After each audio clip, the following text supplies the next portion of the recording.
What's crafters? Basta ba? Si Sir Robert. Oh, ilan ka nga, sir? 26. 26, oh. Batang-bata, oh. How did you come up with the name? 26 ako, ang sa mga 26.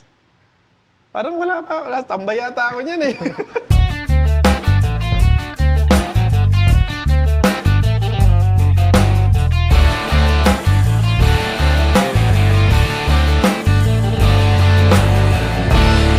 Hello, crafters.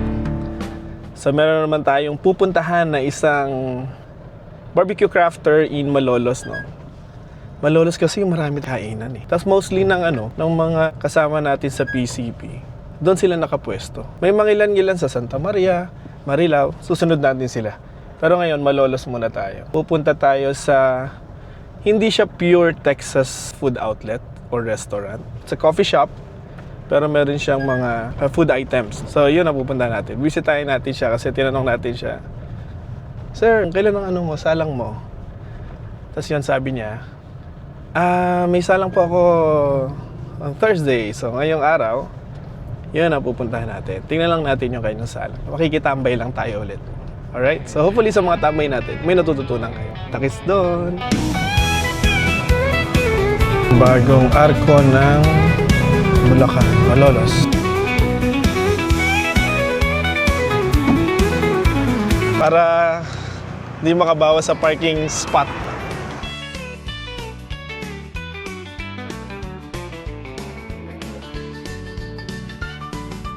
Basta ba? Si Sir Robert. Yeah. Hindi tatawag yung salang, no? Hindi, okay lang, sir. Akala nga namin malilate kami dahil traffic pala rito. Pag no? Just sa may, So, to start your day po yan. Coffee. Mahilig din po ba kayo sa kape? Oo. Actually, meron din akong mga mga espresso machine sa bahay. Sa bahay. Pero pang lang, pang sariling lang. Yan. Ako rin po medyo na parang nasa dugo na ang pagkakape. Lalo nag-start na po business, ganyan. Mas natutunan ko rin po yung talagang process, yung art sa pagko-coffee, ganyan. Oo. Kasi Barista. yun una po, parang syempre, simula sa bahay, 3-in-1, ganyan. Pero yung nag-decide po ako put up ng ganitong business. Syempre, nag-aaral din ng barista, ganyan. Barista, no? Tapos doon, makukuha mo po yan para kung paano gawin talaga yung coffee and yung difference talaga ng premium coffee, ganyan. At the same time, yung sa inyo po, natuto po ako ng marami. Kahit po one day lang po yun, marami po. Ay, oo, no? Si Sir, nag-attend siya ng nga pala, no, nung 2023. Yan, Nag si Sir Robert ng meet-up. Sa meet-up na yon, meron parang 101, Yes. barbecue 101. Ay, meron yata yung serve si Sir. Thank you, sir. Naku po. Appetizer lang po yan, mozzarella sticks and paprika fries. Baka hindi lang na-pick up ng si Sir Robert pala. He's the owner of Maillard Cafe. So we're here in Malolos City. Anong lugar to? Ito po tawag to Fausta Road. Fausta, no?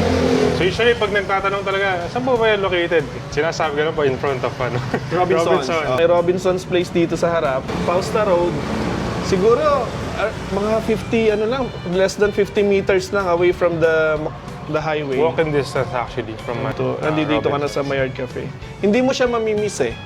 Kasi ang ganda ng vibe, no? Ang ganda ng landscaping, yung greens, open area. So hindi mo siya mamimiss. Basta wag kang titingin sa kanan. Sa kaliwa ka lang titingin. Yeah. Ikaw, Sir Robert, baka may gusto mong sabihin or introduce mo lang mo. Yun po, sana makabisita po kayo. As a part of smoking group community po. Natuto din po kay Sir Alfred. Rin po ng ribs yan. Ribs, quesadilla, pulled pork, yan. And pulled pork with rice din po. Yan. So, yung mga recipes na po yun, gawa ko din naman po. Culinary ka? Culinary ka, sir, talaga yun. Originally, sa food talaga, no? Yun po, nag-ano po kasi sa US. So, Intern. partly, may mga natutunan din naman po ako doon. Kasi syempre, kapag US, marami talaga nag-serve din ng mga smokes po, ganyan. Pero, doon talaga nang galing sa kanila. pero wala po akong masyadong nakita na talaga, from the scratch ginagawa. Kasi from hotel. So wala po kaming mga smokers talaga eh. Kasi nga indoor siya. Indoor talaga. Usually doon parang mga indoor smoker, di ba? Mga ganun. So yung nakita ko po talaga, akala ko po, base kayo sa Manila. Kasi nag-ano lang ako eh. Nag-scroll daw ako sa Facebook.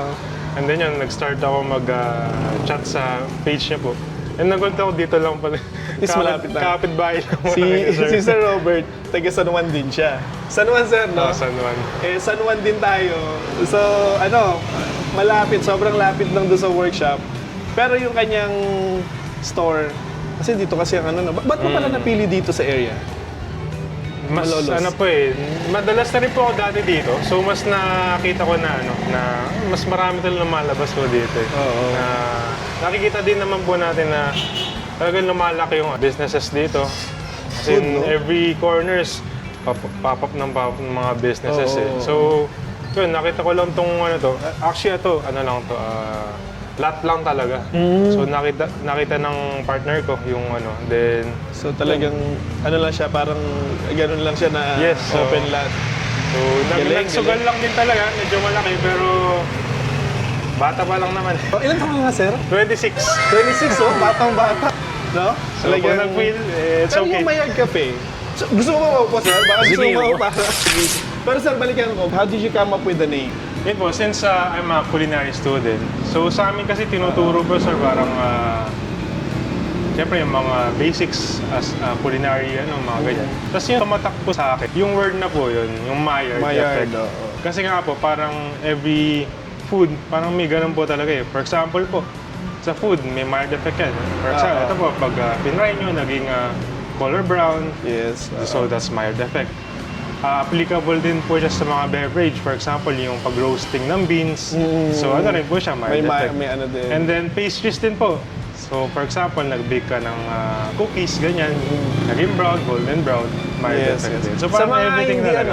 sa mga hindi naman culinary student, yung term na Maillard effect is para siyang reaction sa cooking or sa heat, sa init, or sa pagluluto. Yung coloration niya, yung texture niya.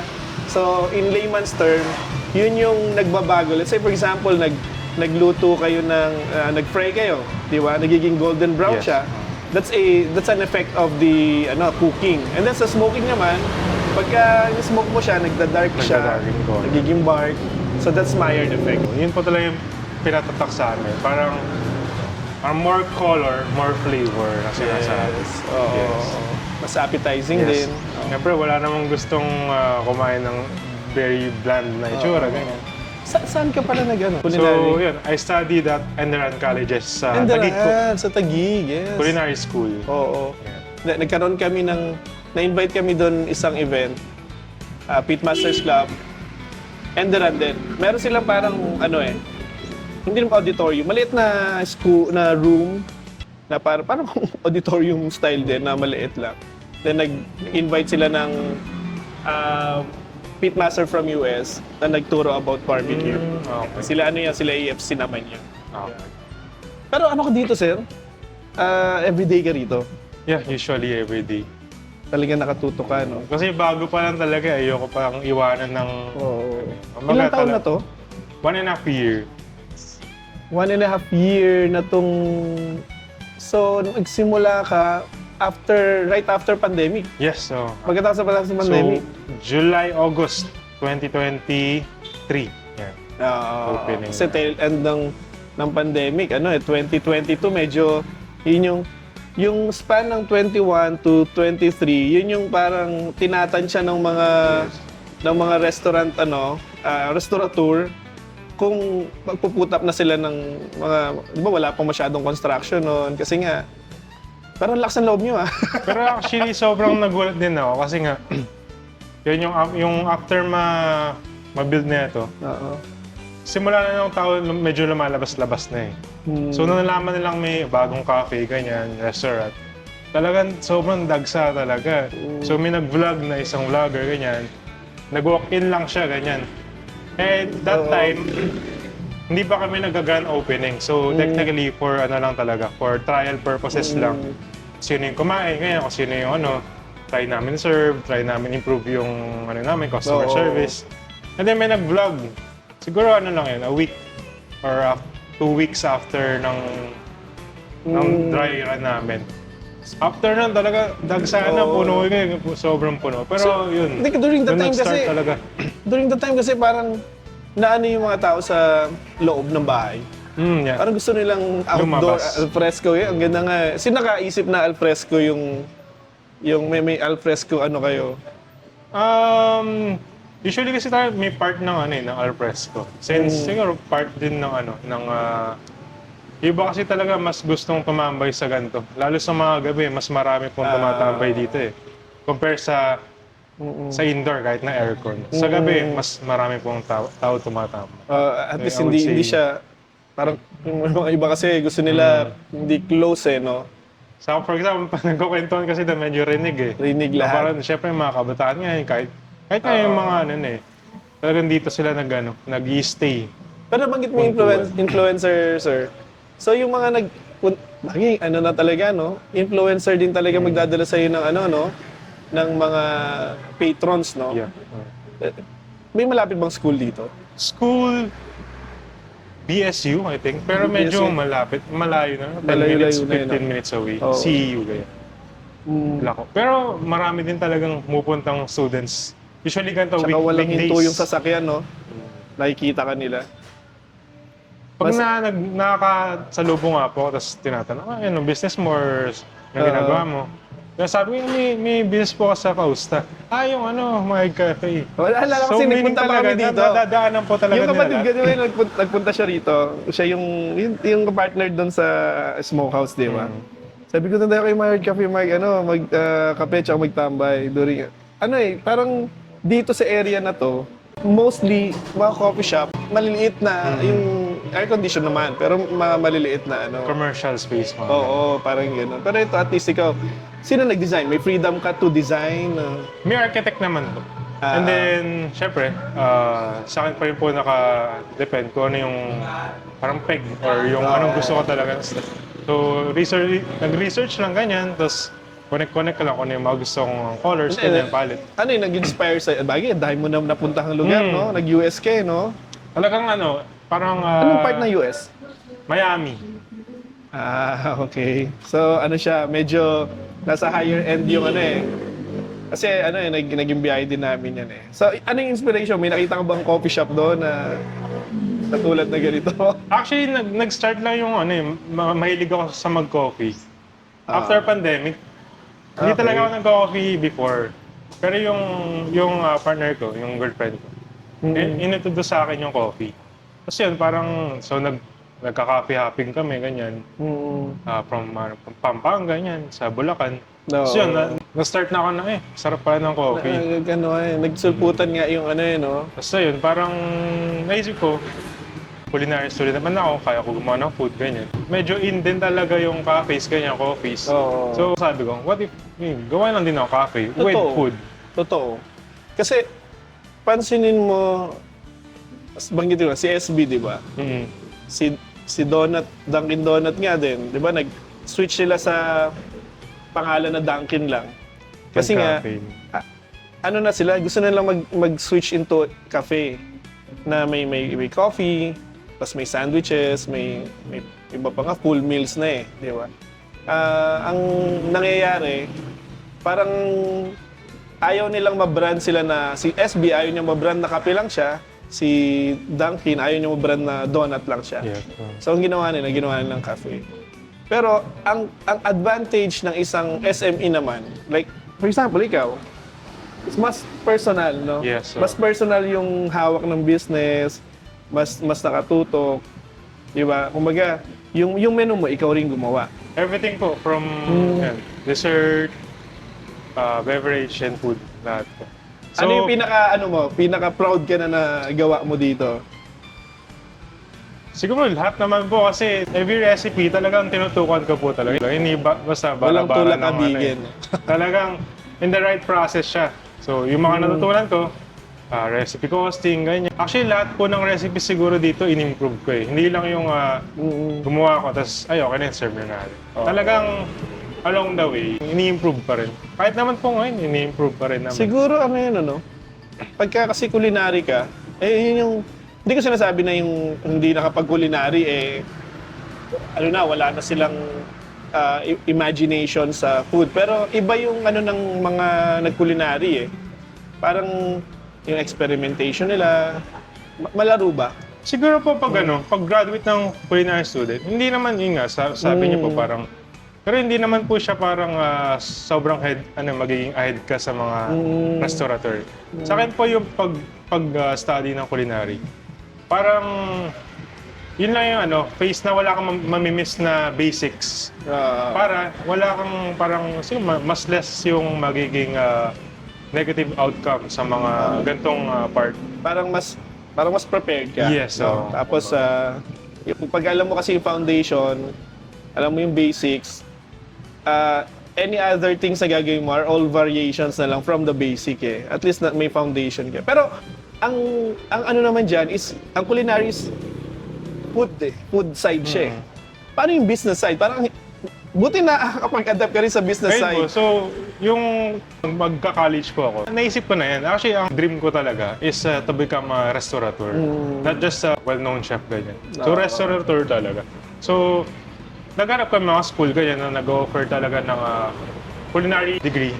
But then, may mga subjects din na about business. Business. So, yung sa Enderant po, may mga businesses din. May ano din sila. Kasi may mga hotel din, ganun. Hotel-related, business-related, yan.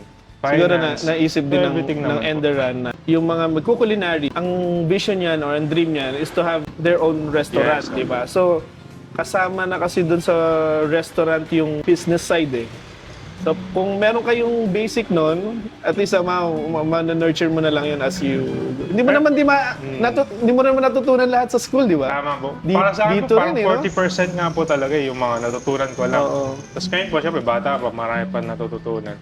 Pero sa akin, masabi ko po na mas maraming matutunan sa hands-on experience. For example, nag-work po kayo sa ganyan.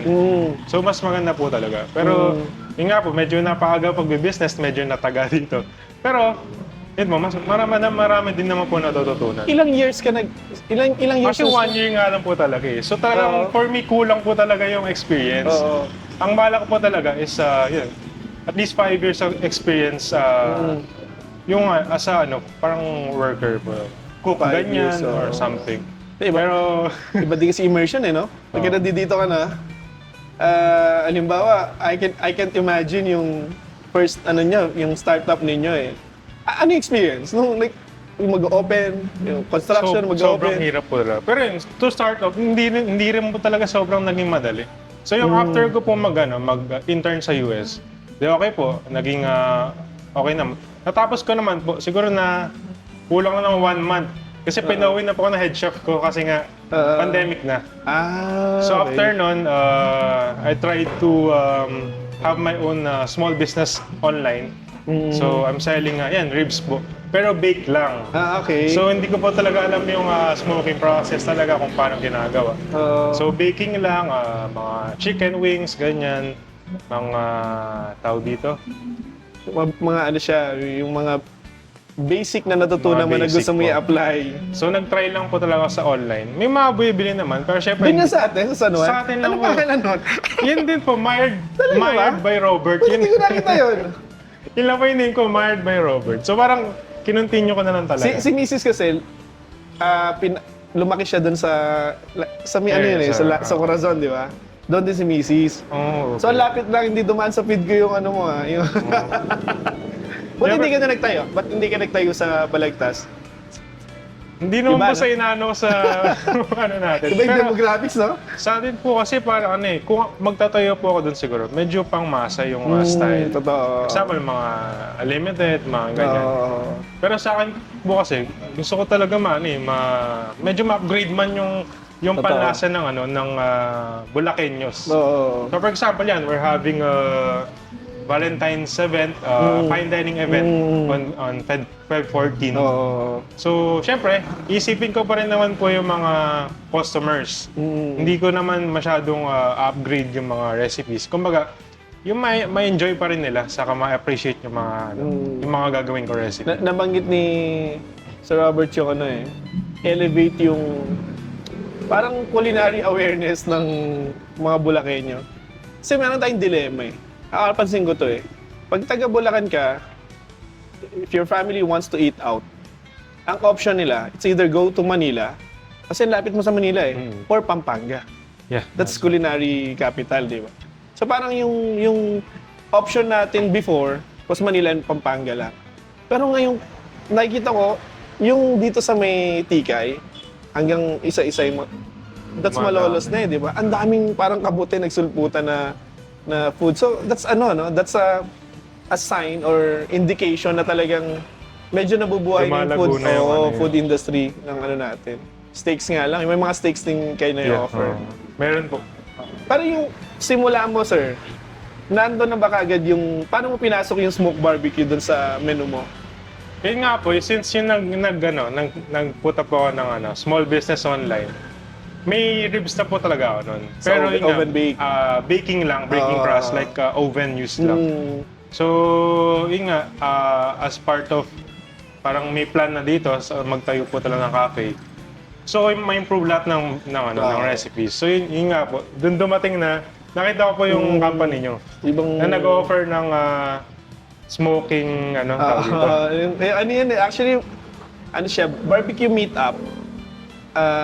Yearly kasi nagkakaroon ng meetup na kita-kita lang ng Tapos, merong on the side na barbecue 101, no? So, yun ang, parang mga nasa 60 yata yung, dami yun madami kayo nun no? Nag-salmon doon, di ba? Yes. Salmon, brisket, ribs, nag-pizza pa tayo doon, di ba? So, doon pala yung unang try ni sir or somehow actual na nakita yung smoke barbecue. Actually, nauna na po, bilhin ko po yung product nyo po. Bago pa din doon? Okay. Bago po ako makapunta po doon sa meetup. So, nag-trial na po ako sa bahay, ganyan. Medyo mahirap magbaga, ganyan. Yung minsan parang, lakas ba ng apoy ko? Parang minasunog na part. So, talagang inaabangan ko po yung parang training nyo po, training program. Pero parang as of nangungulit pa ako sa pitch yun. Kailan po training nyo? Pero parang wala pong sked pa. So, nag-offer po kayo nga, may meet up. So, punta po agad ako. Oo, parang April or May yun Parang gano'n 2023 Alanganin yan So, after po nun, talagang dami natutunan. Pero sa sir, yung after mo nun, saan ka pinaka na-challenge sa paggawa ng smoke barbecue? Yung una po kasi parang ang dali lang gawin Parang babaga ka lang naman, lalagay mo lang yung meat Pero pag ulit-ulit mo nang ginagawa, tapos nasa restaurant setting ka pa, syempre kailangan consistent yung product kalabasan niya. So parang yun, minsan may mga fail na nagawa. Example yun, may mga sunog. Minsan naman, hindi nabantayan yung temperature. It's either naging super dry yung pulled pork, ganyan. So, kung naalala nyo, minsan nagchat-chat po. Nagchat-chat po ako sa inyo, sir. Pakinggan ng tulong kasi sobrang dry out talaga, hindi ko ma-pull yung pulled pork. Alam niyo, nabanggit ni Chef, tawag na Chef yung tungkol sa hindi pa pwede na hindi ka consistent sa food mo especially restaurant. Alam niyo bakit? Ang sensitive ng guest makapansin pag may nagbago sa Yes. parang nag-iba na to Parang kahit na hindi naman noticeable, pero pagka once na pumasok sa kanila, ay, nagbago na yung quality. Parang embed na sa isip nila na, ay, hindi na ganun kasarap. Alam mo yung pag hindi consistent. Pero, paano may ka-counter yung gano'n? Siyempre, hindi naman consistent labas ng Sa tingin ko po sa panahon ko, medyo vocal na rin po yung mga customer. Unlike before na parang pag hindi nila gustuhan, i-keep na lang nila, tapos hindi na sila babalik. Totoo. Ngayon, so ang ginagawa po namin, for example, we have a new dish na binigay, or for example, mga new customers. Yun, so we give parang a sheet or like a small feedback form. Yan. So parang pag nasabi na medyo naiba na, so parang doon, minsan nilalapitan namin, tapos lang namin. Galing. Tama yan. Ayaw namin mawala yung connection between the guest, na parang, basta ma-serve lang, kasi bahala na kayo siya. Yes, tama. Kailangan Kasi, talaga, yun talaga connection with your naman yun sir yung feedback Iba kasi parang takot sila sa mga feedbacks and reviews, which is actually yun yung tutulong sa'yo to improve your product Yes. Just nabanggit din ni Chef, Like iba na ngayon, dati kasi parang kikip na lang, hindi na sila babalik. Totoo yan eh. Pero ngayon, medyo vocal na sila, tama, na sinasabi nila na, ito ganyan, yung medyo nasobrahan sa ganyan, parang kulang sa ganito. So yung bagay niya, don't get offended eh. Diba? Yes, Take it constructively, tama. Yeah, yung mga staff ninyo, ang laking bagay din yan eh. Kasi ako, ang background ko talaga is restaurant supervisor ako sa overseas eh. US for 10 years. You can get away with sometimes with yung sablay yung pagkain. No, minsan sablay yung pagkain mo, or hindi naman sinasadya ng kusina yon. Sometimes lumalabas talaga. Pero you can't get away with rudeness and indifference eh. Ibig sabihin yung parang rude, hindi mo tinanggap ng maganda yung feedback, naging rude ka, or binaliwala mo, dinownsize mo yung nila, yung feedback nila. Kasi po yan, ganyan po yan. Kailangan mo yun eh, yung bigat, na lang din sir, sharing na lang eh. Kasi kailangan mo ilagay yung sarili mo sa kanila na sila yung naka-experience ng that's overall customer experience eh. Sila yung nakakumain, gumastos. So yung feedback nila should have a bearing na bigyan mo sila ng attention. Ay, sir, if you want po, kami share ko na lang din sa'yo. Nung one time, naglabas ng ang natagalan yung labas ng 1 hour hinintay yung food. 1 hour, ang tagal nun. That's na yun, ang daming mo nang magagawa sa isang oras eh, di ba? Kung wala ka sa restaurant. Nag-message, we see to it na pinakinggan namin siya. Tapos, kinuha namin yung address niya. Tapos, tinanong namin siya kung kailan yung next visit niya. So, you can rectify. May commitment ka to bumawi. Hindi yung isipin mo, isang customer lang naman yun eh. Di ba? Ang galing, tama yun. Yung, marami naman nag-feel out. Marami naman nag-feel out ng Meron naman, marami naman. Usually pag talaga, mga new customers hina-handout namin. Pero yun, mabalik din po sa mga ganyang feedback. Para sa akin po kasi, una pa lang bago mag-business, tinatak ko na yun sa akin po na kailangan, yun, open talaga ako sa criticism. In-start ko na po yung, minsan po kasi hindi po natin talaga maiwasan, may po tayo, parang ego. Yes, so dapat po tama. talaga tanggalin yun. So, in-start ko po yun sa pag-serve sa family ko, ganyan. Yun kunyari, sa family gathering po, minsan ako po nagluluto for 20 packs po, ganyan. So, sinasabi ko po sa kanila parang, hey guys, pag nagluto po ako, sana ibigay yung talagang real feedback. Walang bahis na parang basta kailangan kung ano talaga yung nasa nasa feelings or kung masarap ba talaga hindi. Sabihin nila. Kasi nga, doon po ako matututo eh. Ayoko yung parang, masarap, pero mamaya, hindi naman eh. Galing ng yung ego. No? Tingin ko na punto mo, sir. Yung ego yun eh. It's not about the food. Hindi naman tungkol sa way ng pagluluto mo o sinerve mo. Minsan yung pagtanggap mo ng feedback, dumidiretso sa ego. Yes. Na parang, nag-aaral nga ako dyan eh. Yes, Hindi ka naman nag-culinary, ako nag-culinary. Yes. Parang So, gano'n. tanggalin yun, yung gano'n. Oo, tama. Hindi naman po talaga lahat perfect, kahit na sobrang galing nyo po. For example, talagang may negative pa rin talaga. Makikita. Pero nung pinasok mo, sir, yung smoke ribs mo, nandito ka na nun?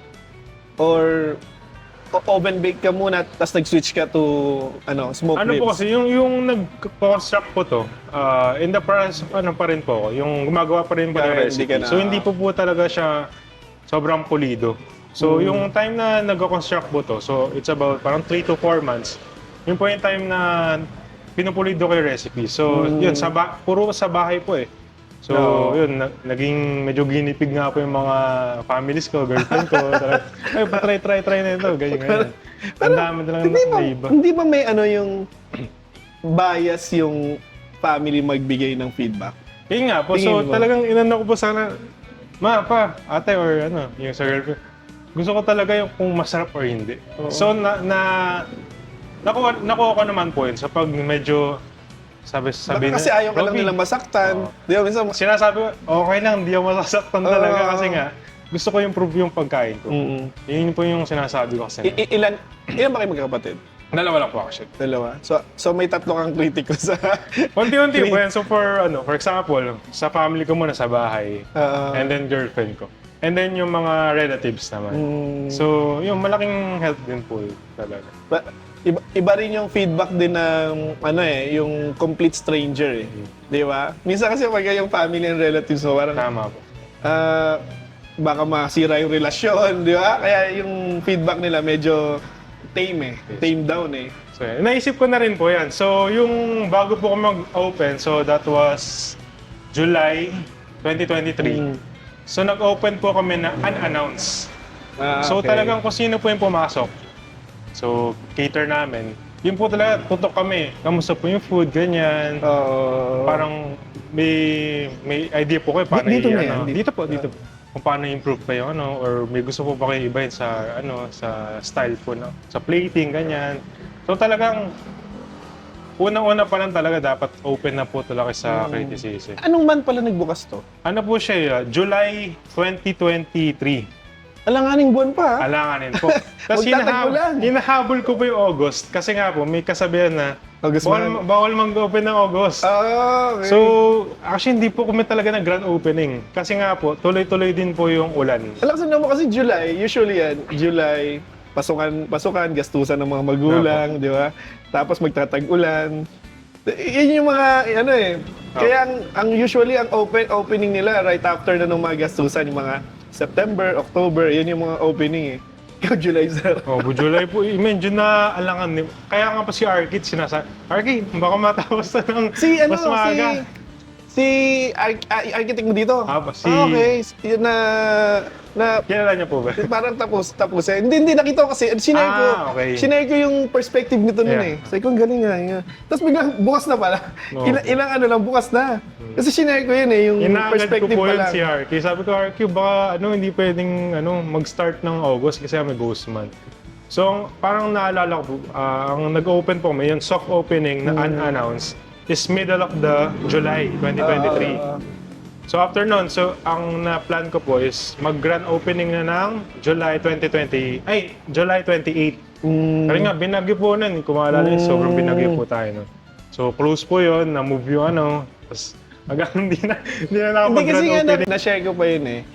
Yung nakita ko yun, so, ang ganda naman ito. Kasi ako sa mga architecture eh. Ang ganda nung perspective, ganyan. Tapos ilang buwan lang, open ka na. Ang bliss lang po talaga. Talagang pinush mo pala talaga. 3 months lang po yun. 3 months lang. Pero yung From bare luck po. nung nag-open ka, ito na yung seating capacity. Same lang Ilan yung po. seating capacity mo rito, sir? So sa indoor, siguro maximum around 20, 23, 22. Dito, 30 to 40. Tapos around 50 ano siya, plus. mostly coffee talaga. Coffee talaga ang in-order, no? Tambay. Hindi, full meal po talaga, Talaga? usually. Akala ko nga po talaga dati, gano'n lang, parang pitik-pitik lang ng mga food. Pero marami na po talagang bumabalik and regular customer na Talaga? sa Galing, food ah. po bumabalik. Talagang ano na sila, yung parang bagay, no? Kung nandito na lahat ng menu, aalis ka pa ba? Di ba, usually, kape, tas kain sa iba, kape dito. Yan Or, po. kain dito, kape sa iba. Di ba, may ganun kasi. Kaya Mga minsan nga resto. po pag may nakita akong customer, tapos parang na-sense ko na ginawa nilang after dining. Parang sayang, dito na lang sila kumain, hindi po din naman ako. Pero syempre, hindi ko maiwasan po eh. Sir, next time po, try niyo yung food namin dito. Ay, ganun, di ba? Mga ano na yan, mga staff mo Kasi na. makikita niyo po, talagang dessert lang saka drinks. Yun na po yung order. Pero yun, nalalaman din po nila na lang may food ako, full menu. So yun, marami naman nagtatry po talaga. Sa menu mo, sir, ilan yung smoke items mo? Smoke Tatlo po. barbecue. So we have smoked ribs with rice. And then smoked pulled pork quesadilla. And smoked pulled pork with rice. Nice. 3 items. Yun lang. Yung mga items, walang infused ng smoke, wala. Wala po. Yun lang, yung tatlo na yun. bestseller mo, di ba? Ay, sorry, meron pa pala. Smoked chicken po. Smoked chicken. Smoked chicken. Actually, yun po medyo na-late po yun ni-release. Parang naisip ko lang, ano okay dito, smoked chicken. Pero may nag-order naman. Meron po. Talaga? Ang ano lang po, since yun nga po, syempre po, sa smoking process po talaga, may pinkish na nag-form. So, we all know na pag chicken talaga, tapos hindi siya Slow cooked fully eh. cooked. Oo. Magtatakbo yung tao, ganyan. Fully cooked siya, pero since slow cooked yung ano niya, kaya nagkakaroon ng pinkish yung Yes, Pero wag lang yung wag lang yung pink na tapos translucent pa yung yes, karne. Yun talaga, hilaw na talaga yun. Pero yun nga, kumbaga may mga, yung first po namin, serve po na, may nagreklamo, so hindi pa po luto. Pero gumagamit din naman kami ng thermometers. Yes, For example, actually, medyo tinasa na nga po namin standard. Ang usual po, 160 po, di ba, is fully cooked na. So, ginawa po namin at least 165 to 170. Para lang medyo maano pa siya. Opo. Pero ano Tapos- naman, kung maiko-communicate siguro sa kanila, syempre, bago yun sa kanila yung low and slow food. Pagka na-communicate sa kanila, hindi siya hilaw, expect a little bit pinkish, Yes. pero luto na siya. It's an American way of cooking meat. Minsan, kailangan mong Yan po, may standard po kami na ganun. Actually, may ganun lang po na recipe or yung dish. Yun pong smoked chicken. So, kasi, may kami Pilipino kasi din, bawat serve po talaga namin, sinasabi kami na yun, it's a part of the smoking process, ganyan. Or it's fully cooked po. Totoo. Kasi nasanay ang Filipino pagka dugo, hindi naman siya dugo. Yes, so. Pink lang siya. Hindi siya yung actually. Pag dugo talaga, na tumutulong, yun, talagang yun ang hilaw talaga. Kahit nga ba sa steak for example, syempre po, sa mga medyo may Totoo. idea na, kayo po, ano po bang preferred po nyo, Medium rare. Medium rare po, di ba? MR talaga. So pag sa akin po, medyo nakina, bakit nga well done na order? Naku, sayang, no? Lalo maganda yung karne, di ba? Choice higher or prime, tapos hihingan ka ng well done. But anyway, kanya-kanyang preference. Pero, parang doon mo may enjoy talaga yung karne sa pink side na pagkakaluto So nang start po ako serve ng steak dito po. Yung sa Valentine's last year. So yun po kasi kinukuha na namin agad yung preferred doneness nila. So mostly po nasa well done to mid-well. Okay. Pero kinausap ko sila parang isa-isa ganyan. If they would like to try parang yung mid-rare to medium at least para kumbaga doon po kasi ma-appreciate talaga yung quality ng meat. So may mga pumayag po, mostly pumayag po, sige medium, try kay medium. Sa mga na-appreciate pala, doon nila ngayon lang na-appreciate. nanonood sa atin. Tapos bago lang din sa steaks, yung pong parang red na juice na lumalabas sa steak. That's hindi po siya dugo. That's myoglobin. No, that's yung reaction din po, tama, Maillard, no? Maillard, no? So, siya, charred outside, tapos yung loob niya is, kasi quick sear lang siya eh. So, hindi po siya dugo. Hindi po yung, paano may explain pala sa, sa mga, tungkol sa ganun? Siyempre, hindi ko lang po masyadong pinapa-komplikado na. Oo, talagang layman's lang. Kumbaga, sinasabi ko na po na talagang regular po na na gano'n. Hindi siya basta fully cooked po siya. Hindi siya dugo. Ang raw lang po talaga is yung talagang malamig pa yung loob. Pero yun nga, kumbaga pag ginamitan niyo naman po ng kitchen thermometer, na standard naman po yun usually talaga ang labas na Tsaka mostly lahat ng countries like yung mga foreign countries like US, France, syempre po, yan, mga malalakas po talaga sa meats, sa steak. Ganun po yung ginagawa. So, ano lang po talaga yun talaga. It's parang hindi mo siya acquired taste. Kumbaga parang ano lang ba? Yung pagkabago. Pagkabago sa panlasa ng Pinoy. Pero I think ngayon hindi na rin medyo yan nagiging na rin po rin sila. Di ba? Nagsulputan nga yung mga steakhouses Di ba? Even yung mga smokehouses, kahit backyard, nagsusulputan Kasi nga, na-appreciate na nila yung grilling talaga. Yes po. No? Hopefully dito nakakatulong sa yung smoke barbecue sa menu. Opo, marami naman. Hindi ka naman smoke ribs naubusan po. ng naubusan ng supply. Minsan po, minsan po talaga. Yung Minsan na out of stock din po talaga. Actually, madami na po suppliers ganyan. Kasi nga, kailangan may mga part po talaga talagang wala po, di po available. So, maghahanap ka talaga ng Kailangan. secondary or... Last video nga natin, yun ang advice ko. At least 3, 4, 5 suppliers ka when you're running a tama. restaurant. Kasi pagka pag isa lang ang kinukuhanan mo, dalawa, sabay na mawalan yan. Especially yung mga peak season, bibiting ka talaga sa supplies mo.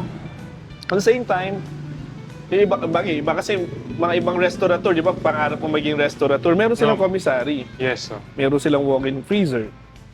Lahat ng stocks nila nandoon sa walk-in freezer. Kaya they can stock 3, 4 months Madami ahead. talaga. Oo.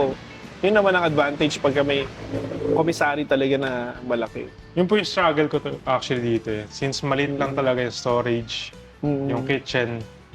Talagang, ako po kasi naging purchasing, ako pa yung purchasing po ngayon eh. So talagang every other day, order Purchasing dito. and overall. Opo. Talagang nagma-micromanage pa po talaga ngayon eh. Kasi bago pa talaga. Hindi, natuwa nga ako. Sabi mo, naipasa mo na yung smoking eh. No po. Pero Kasi- dati po hirap ako. Hindi kasi Ako din po nag-asalan. pagka ganyan, ang hirap. Minsan kasi, hindi naman perfectionist, no? Pag mataas yung standards mo, parang nahirapan ka i-delegate. Tama po. Yung paano mo i-delegate sa mga tao. Gusto mo ikaw Talaga. gagawa. Yun po talaga yung una naging struggle. Siyempre, gusto niyo po maging perfect. Siyempre, yung ilalabas niya pong pagkain Oo. is nakadepende sa inyo. Kumbaga, ayaw nila, hindi masarap. Maging hindi masama yun. Oo. So, sa akin po mag-reflect. Totoo. So, talagang kailangan mo embrace na turo mo na lang ng maayos. Then, talagang tamang delegation and management sa staffs. Training din, Training, proper Kasi ang training. hirap nun eh. Maano mo Ako, din. naranasan ko din yun. Parang, pag ako gagawa, alam ko na, okay, ayos. Minsan may ganun tayo eh. No? Pero pagka iba, parang hindi. Pero actually gusto rin nilang, syempre, kaya nga employed eh. Gusto nilang makatulong sa'yo eh. Yung ginagawa ko madalas, pwede rin i-apply sa restaurant, yung DDC. Maski sa bar ko, ganun na ginagawa namin. DDC is demo, drill, check. Okay. De-demo mo, ganito gawin yan. De-demo mo talaga. Papakita mo sa kanila paano gagawin. Tapos, i-drill. Ibig sabihin ng drill, sila naman, ikaw Sila naman naman. gumawa. Ngayon, pakopyahin lang nila yung mo. And then, check. Check mo kung tama yung standard. nasundan yung mo. Yes. And then, yun lang. Pag na-drill na nila, puro drill na lang. Drill. Check ka na lang, check. Tapos, pagka nakuha na nila, random checking ka na lang. Di ba kaya nga may tasting, di ba? Before mag-open ng Pero, syempre, sa malalaking hotel, ganon. Di ba? May food Yes po. may meal tasting before opening, di ba? Pagka maliliit na lahat ng ingredients mo bilang eh. Hindi ka pwedeng mag Nagkaroon po kami Mag-plating. ng ganun, food tasting. One day lang. Pero mostly relatives and friends. Yung first day po. Pero yun, marami din naman natutunan. Pero yun nga po, talagang bilang. Pero part po talaga ng business yun. Kailangan nyo po mag-invest. Totoo. sa R&Ds. mga Yes, R&Ds. R&Ds. Mahal po, pero part talaga. Totoo. Hindi kasi sa malalaking company, hotel, restaurants, na talaga sila. Meron talaga silang plating sa tuwing mag-open sila. That's to nire-require yun ng chef. Lahat yun. Kasi di ba, iba-iba department sa restaurant, sa hotel eh. Merong garmanje, merong soup area, Yes, merong sauces, merong hot section, merong cold section. Lahat yun ilalabas lahat. Titikman bago magbukas. Kasi nga, volume na dun eh. Volume na ang cooking doon, sabay-sabay niluluto, di ba? Yeah, na-expose din po ako sa ganyan. Kasi po, yung pagpunta ko sa hotel po, Ritz-Carlton Hotel, napunta po ako sa banquets muna po. Bangkete. Sa banquets. So, yun, nagtatrial din muna po sila. And then saka po nila i-offer yun sa mga guests.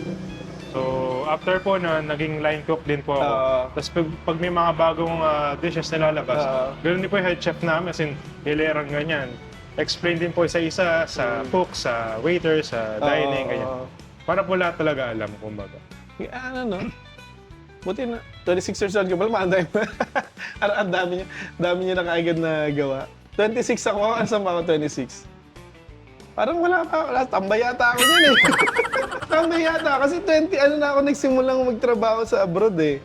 28. 28 yata ako noon. Tama ba? Paano nasa gano'n siguro? 20, hindi, tama, 26 din. Nasa 26 din. Ano yan, 10 years kasi ako sa 10 contracts ako sa barko eh. Okay. Iba-ibang outlets. Merong Italian, merong crab shack, merong steakhouse. So ano yun, may mga outlets doon na ina-handle kami. Ano po isang company lang po yun? Oo, kasi ano siya eh, cruise line. So doon sa loob ng barko, may ano siya, merong iba-ibang restaurant. Kasi okay. libo-libo yung guest Madami eh. nga po. So kailangan nila may option sila kung ano yung kakainan nila. So ganoon din, kumbaga doon yung pinaka naging training ko sa restaurant. Hanggang sa lumabas yung panganay ko, hindi na ako ano. Pero hindi tungkol sa akin na hindi tungkol sa akin ang interview. Tungkol kay sir. Ay, sorry. Panganay ka ba, sir? Bunso po. Dalawa lang Bunso. po kami. Okay. So ikaw yung ano, parang baby ng No. baby ng family. Actually, wala po talaga. Ayun po na medyo naging struggle ko rin sa sa business part. Since yung mga families ko and relatives, more on medical field. So wala po akong naging parang mentor talaga. Sa food. Sa food. So, Doktor sila, di ba? Tama. Doktor, no? Doktor optometrist po. And then, Optometrist. puro mga dentist. So ikaw lang yung medyo napunta sa food. Opo, kaya medyo mahirap din talaga sa una kasi wala pong nag-guide regarding sa pag-manage ng food business. Oo. Totally different eh. Isa kasi service eh. No? I mean, medical. Tapos ito, magkaiba lang kayo ng operation area. Pero up until now po talaga naghanap ako ng mentor talaga. Since nga, bata pa po talaga ako, gusto ko po talagang matuto pa. Kumbaga, marami pa talagang Sobra. lack of experience pa Grabe, talaga ako. 26. Ang laki ng agwat namin. Halos kalahati ng edad. Pero yun po sir, kung gusto pa sa training yun na po natin. Mag-isa lang ba kayo na yan? Apo. Sige. Mozzarella sticks.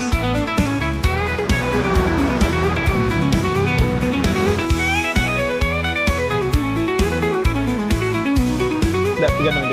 Kailangan nakaharap sa kung saan galing yung heat source. Ito yung sasabi ko. Kung naka-safe lubricant siya, idikit mo na siya. Yan, nag-serve din po kami na smoked pulled pork quesadilla. Normal. Last time. Inggitin ko lang po yung mga viewers para po